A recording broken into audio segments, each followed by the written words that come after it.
Hello friends, आज આપણે બનાવીશું ચીઝ મોમોસ। તો અહીંયા મોમોસ બહાર મળે તેવા એકદમ ટેસ્ટી ચટણી સાથે આપણે મોમોસ બનાવવાનું શરૂ કરીશું। તો અહીંયા મેં વેજીટેબલ લીધા છે, કોબીજ, મરચાં, કેપ્સિકમ અને ડુંગળી લીલી તમારી પાસે હોય તો તમે એડ કરી શકો છો। ગાજર, આદુ, લસણ અને મરચાંની પેસ્ટ આ રીતે ઝીણી ઝીણી ચોપ કરી લીધી છે। ચોપરમાં જો તમારી પાસે ચોપર ન હોય તો તમે ખમણીમાં પણ આ રીતે ઝીણું ઝીણું કટિંગ કરી અને તમે ઝીણું સમારવાનું છે। અને આપણે આ બહાર મળે તેવા જ આપણે મોમોસ છે તે ઘરે બનાવીશું। બાળકોને ખૂબ જ મોમોસ પ્રિય હોય છે અને હરેકના ઘરમાં મોમોસ બનતા જ હોય છે। તો અહીંયા આપણે મોમોસ બનાવવા માટે અહીંયા વઘાર કર્યો છે। વઘારમાં આપણે રાઈ એડ કરી છે, રાઈ પણ સરસ ફૂટી ગઈ છે। તો આપણે ગાજર છે કટિંગ કરેલું તેને એડ કરીશું, પછી આપણે કોબી એડ કરીશું। બધા વેજીટેબલ છે તેને આપણે મિક્સ કરવાના છે। જો તમે તેલની જગ્યાએ બટરનો પણ ઉપયોગ કરી શકો છો। તો આ મોમોસ છે તે ખૂબ જ બહાર મળે તેવા આપણે ટેસ્ટી બનાવીશું। અહીંયા આદુ, લસણ અને મરચાંનું આ રીતે ઝીણું ઝીણું ચોપ કરેલું છે, તમે પેસ્ટ પણ એડ કરી શકો છો। હવે અહીંયા ગેસની આંચ આપણે મીડિયમ રાખીશું અને આ જે વેજીટેબલ છે તેને બરાબર આપણે થોડાક અધકચરા આપણે કૂક કરી લઈશું। વધારે કૂક કરવાના નથી, 2 મિનિટ જેવું જ આપણે કૂક કરીશું। સ્વાદ પ્રમાણે આપણે મીઠું એડ કરીશું। તો આપણા જે વેજીટેબલ છે તે કૂક થઈ ગયા છે, હવે નીચે ઉતારી લઈશું। હવે આપણે થોડીક વાર સુધી આપણે ઠંડુ થવા દઈશું, ત્યાં સુધી આપણે લોટ બાંધી લઈશું। તો અહીંયા 2 કપ મેંદાનો લોટ લીધો છે, અહીંયા મેં લોટ છે તે છાળીને લીધો છે। તો સ્વાદ પ્રમાણે આપણે મીઠું એડ કરીશું અને તેમાં મોણ માટે આપણે તેલ એડ કરીશું, 1 ચમચી જેટલું। અને ત્રણેયને બરાબર આપણે લોટને મિક્સ કરી દેવાનો છે અને પછી આપણે તેનો લોટ બાંધીશું। બહુ કડકય નહીં અને બહુ ઢીલોય નહીં એવો લોટ આપણે રાખીશું। તો અહીંયા મોણ આપણું દેવાઈ ગયું છે। હવે આપણે જરૂર પડે એટલું આપણે પાણી એડ કરતા જશું।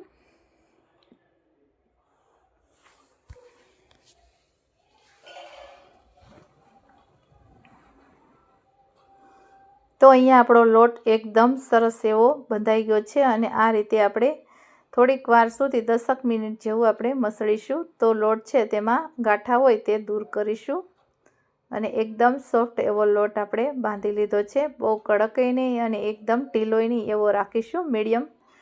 તો હવે થોડીક વાર સુધી આપણે એને રહેવા દઈશું। હવે અહીંયા આપણે ચીઝ છે તેને એડ કરીશું।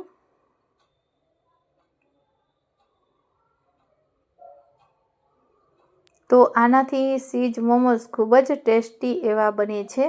તો આપણે જે મસાલા છે તેની સાથે એડ કરીશું।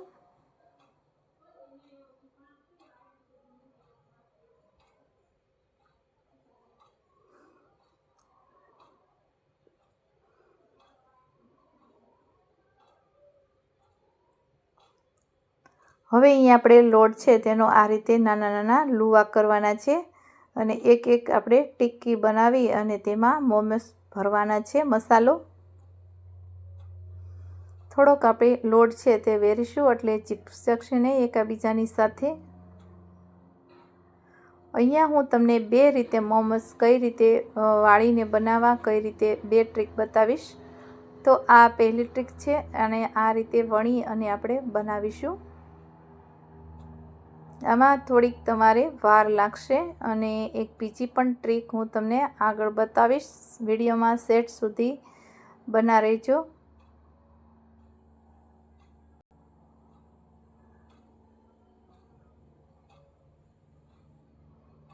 તો આ રીતે આપણે પોટલીવાળા મોમોસ થોડાક બનાવીશું। 2 ટ્રીકથી હું તમને મોમોસ અહીંયા બતાવીશ। હવે અહીં આપણે બીજી ટ્રીક છે। હવે તમે આવો એક મોટો લુવો લઈ અને આ રીતે રોટલી મોટી એવી બનાવી લેવાની છે, બહુ જાડી નહીં અને પાતળી નહીં, અને આવી કોઈ કાંઠાવાળી વાટકી હોય મીડિયમ સાઇઝની એ તમારે લેવાની છે અને આ રીતે આપણે 4 એકી સાથે આપણે મોમોસ બની જશે। તો અહીંયા આપણે 1 ચમચી જેટલું આપણે સમાય એટલો મસાલો એડ કરીશું।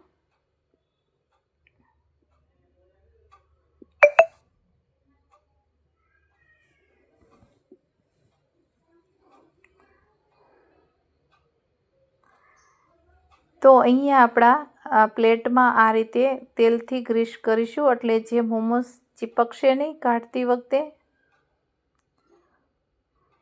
હવે અહીંયા આપણે પોટલીવાળા પણ મોમોસ બનાવીશું. અહીંયા 2 રીતે હું તમને બતાવું છું.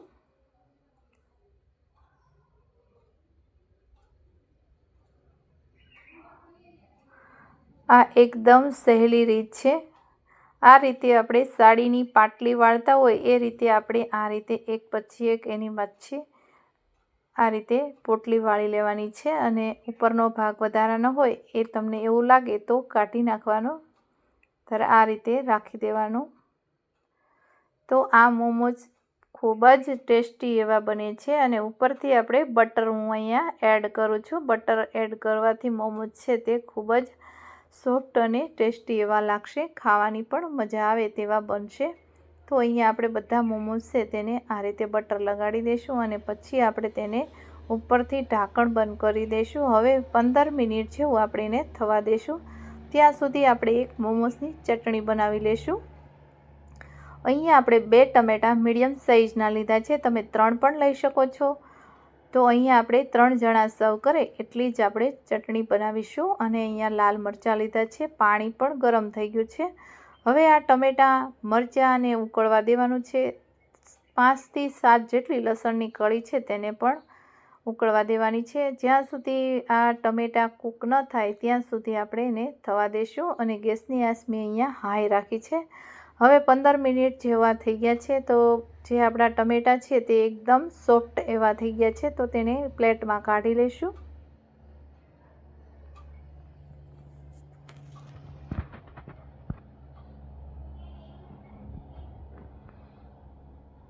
અને અમારો આ વિડીયો થોડોક પણ સારો લાગે તો તમારા ગ્રુપમાં શેર કરજો, અને અમારી ચેનલને જરૂરથી સબસ્ક્રાઈબ કરજો પ્લીઝ. હવે અહીંયા આપણે જે ટમેટાં છે તેની આ રીતે છાલ કાઢી લઈશું. હવે અહીંયા મેં મિક્સર જાર લીધું છે. મિક્સર જારમાં આ રીતે ક્રશ એકદમ ગ્રેવી જેવું કરી લઈશું, અને એક વઘાર કરી લઈશું. હવે અહીંયા આપણે તેલ ગરમ થઈ ગયું છે, તો અહીંયા ટમેટાની પ્યોરી છે તે આપણે એડ કરી દઈશું. હવે 1 ચમચી જેટલું પાણી એડ કરીશું, અને થોડુંક મીઠું એડ કરીશું સ્વાદ પ્રમાણે. અને અહીંયા મેં સોયા સોસ એડ કરેલો છે અડધી ચમચી જેટલો, અને 1 ચમચી જેટલું આપણે વિનેગર એડ કરવાનું છે. તો તમારી પાસે વિનેગર ન હોય તો તમે લીંબુના 2-3 ટીપા પણ એડ કરી શકો છો. અને 1 ચમચી જેટલો અહીંયા મેં ટોમેટા કેચઅપનું અહીંયા એડ કરેલો છે. હવે તેને આપણે બરાબર મિક્સ કરી લઈશું. તો જોઈ શકો છો આપણી ચટણી એકદમ સરસ એવી બની અને રેડી થઈ ગઈ છે. તો ગેસની આંચ આપણે બંધ કરી દઈશું. ત્યાં સુધીમાં આપણા મોમોઝ ઓલરેડી બનીને રેડી થઈ ગયા છે. તો જોતાં જ ખાવાનું મન થાય એટલા મોમોઝ સરસ એવા બની ગયા છે. તો આ રીતે તમે જોઈ શકો છો એકદમ સોફ્ટ એવા આપણા મોમોઝ બનીને રેડી થઈ ગયા છે. તો અહીંયા અમારી આ રેસીપી થોડીક પણ સારી લાગી હોય તો વિડીયોને લાઈક કરજો, શેર કરજો, અને અમારી ચેનલને સબસ્ક્રાઈબ કરવાનું પ્લીઝ ભૂલતા નહીં. અને બાજુમાં આપેલી ઘંટી દબાવશો એટલે નવી રેસીપીના નોટિફિકેશન તમને સૌથી પહેલાં જોવા મળશે. Thank you.